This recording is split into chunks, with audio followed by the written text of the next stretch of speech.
di mana menurut versi abad ke-7 Isa Al-Masih lahir di bawah pohon kurma, lahir dari seorang Miriam yang merupakan saudara Musa, dan Isa Al-Masih yang digagas juga merupakan Isa Al-Masih yang hidup sejaman dengan Musa, hidup sejaman dengan Daud. Gini bunda, Maryam, kalau dalam keyakinan teman-teman muslim kan, Maryam itu saudaranya Harun, iya toh? Maryam itu saudaranya Harun. Kalau di keyakinan Kristen, Maria dengan Harun itu jaraknya 1000 tahun, nggak mungkin.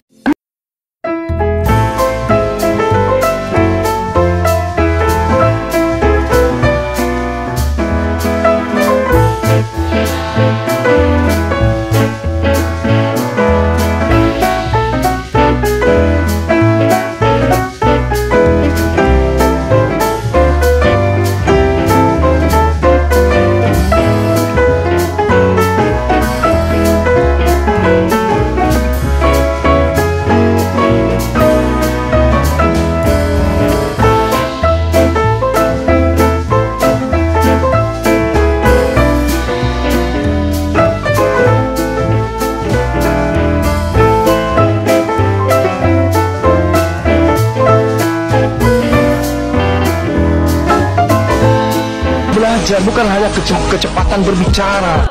Mulut dan otak itu harus sinkron, Bung. A'udzu billahi minasyaitonir rajim. Bismillahirrahmanirrahim. Nomor 28.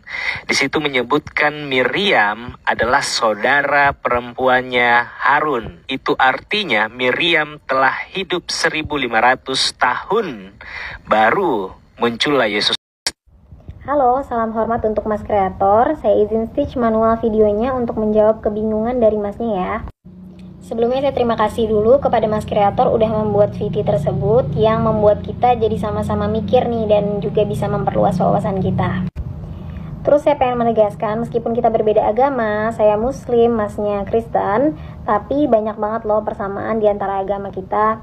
Masnya percaya dari Adam sampai Isa alaihissalam, sedangkan saya sebagai Muslim percaya dari Adam sampai Isa alaihissalam, kemudian dilanjutkan dengan Nabi Muhammad SAW. Jadi persamaan kita yang banyak ini sudah selayaknya membuat kita jadi memperbanyak diskusi-diskusi yang hangat, yang saling menghormati, kemudian juga penuh dengan toleransi. Masuk ke inti permasalahannya, kenapa di surat Maryam ayat 28 masyarakat yang ditemui oleh Maryam pada saat beliau menggendong Nabi Isa alaihissalam pada saat baru lahir, kenapa mereka memanggil Maryam dengan sebutan saudara perempuan Harun atau ukhta Harun? Padahal yang kita ketahui Harun adalah nama Nabi yang merupakan saudara Nabi Musa alaihissalam yang jaraknya diperkirakan terpaut ratusan sampai ada yang bilang 1000-an tahun dari Nabi Isa alaihissalam. Ternyata permasalahan ini udah pernah ditanyakan dan pernah dijawab juga oleh Nabi kami SAW. Jadi sebenarnya sudah selesai. Tapi ternyata saya lihat umat Kristiani masih ada yang kebingungan. Jadi saya mencoba menjawab dengan cara sebagaimana Nabi kami menjawabnya pada saat itu. Jadi yang bertanya adalah sahabat Nabi SAW yang bernama Ka'ab al-Ahbar. Dia seorang mantan ahli kitab, jadi punya pengetahuan tentang kitab-kitab sebelum Al-Quran. Beliau juga punya kebingungan yang sama kayak masnya. Terus kemudian sampai pertanyaan itu ke Nabi SAW dan dijawab seperti ini.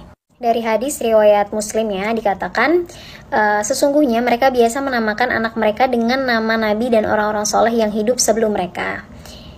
Itu penggalan dari hadis ya. Jadi udah jelas bahwa Harun yang disebutkan di ayat tersebut bukan Nabi Harun saudara Musa yang hidup ratusan tahun sebelumnya, tapi ya memang beneran saudaranya Maryam, tapi dinamakan dengan nama Harun. Jadi dari sini insya Allah nggak ada kebingungan lagi ya. Makasih. Maryam sama Harun kan bedanya 1300 tahun. Kok bisa disebut sebagai saudara perempuan Harun gitu? Mereka juga nggak tahu. Yesus disebut anak Daud, apakah Yesus anak kandung Daud? Kan bukan. Maryam uta Harun juga itu artinya Maryam adalah keturunan daripada Harun. Kalau orang Kristen menyebut Yesus anak Daud kan mereka berharap bahwa Yesus keturunan langsung dari Daud, ya keturunan Daud gitu. Walaupun bukan, ya walaupun tidak langsung dari Daud. Ya karena dia cuma mau ngambil dari tahta kerajaan akan turun. Ya, gitu. nah gitu. Jadi maksudnya Itu maksudnya. Kalau ada orang Kristen yang bertanya, oh itu Quran salah karena Maryam disebut Uta Harun. Harun sama Maryam bedanya 1300 tahun. Ya, coba tanya, Yesus anak Daud itu artinya Yesus anak kandung Daud atau bukan? Kan bukan juga. Artinya Yesus anak Daud kan dia diharapkan Yesus tuh keturunan Daud. Sama gitu. Iya, betul. Jadi kalau ada yang nanya begitu, harus paham dulu Bible-nya gitu. Nah kalau membuktikan Maryam itu keturunan Harun atau bukan gimana di Bible? Ada nggak? Ya nggak ada. Ada. Oh ada? Oh, gimana lu? Ada. Kita buka Bible. Oke? Ini gua aja yang oten dulu aja gua nggak tahu loh. Jangan bilang nanti, gua tahu. Jangan. Kita semuanya kebanyakan kita nggak tahu. Nih, di Lukas. Lukas 1 nih ya. Baca Andre. Apa tuh? Pada zaman Herodes, Raja Yudea adalah seorang imam yang bernama Zakaria dari rombongan Abia. Istrinya juga berasal dari keturunan Harun, namanya Elizabeth. Elizabeth ya? Ya. Keturunan Harun kan? Iya. Elizabeth nih ya? Iya. Istrinya Zakaria kan? Iya. Elizabeth sama Maria, sanak kerabat bukan? Iya. Hah? Iya, ada ayatnya nggak? Iya. Ada. Bismillahirrahmanirrahim. Maryam dan Maria cuman soal penyebutan dalam bahasa saja. Oke, setuju dengan Anda. Yang menjadi kesalahan fatal itu adalah di Quran yang menyebutkan Maryam sebagai saudara Harun dan Musa. Oke, saya jawab. Begini kawan, yang menjadi kesalahan fatal itu adalah framing yang dibangun oleh orang-orang orientalis ataupun misionaris yang menyerang Islam dengan mengatakan Maryam ibunya Isa bersaudara kandung dengan Nabi Harun dan juga Musa. Ini sebuah kesalahan yang fatal. Di dalam literatur Islam itu sudah clear 100%. Di dalam hadis sudah dijelaskan bahwa Maryam ibunya Isa itu bukan bersaudara kandung dengan Nabi Musa dan Harun, karena secara zaman mereka terpaut 600 tahun. Ya. Lalu apa makna kata ya ukhta Harun, wahai saudara perempuan Harun? Kita harus memahami bahasa komunikasi ya dan penggunaan kata.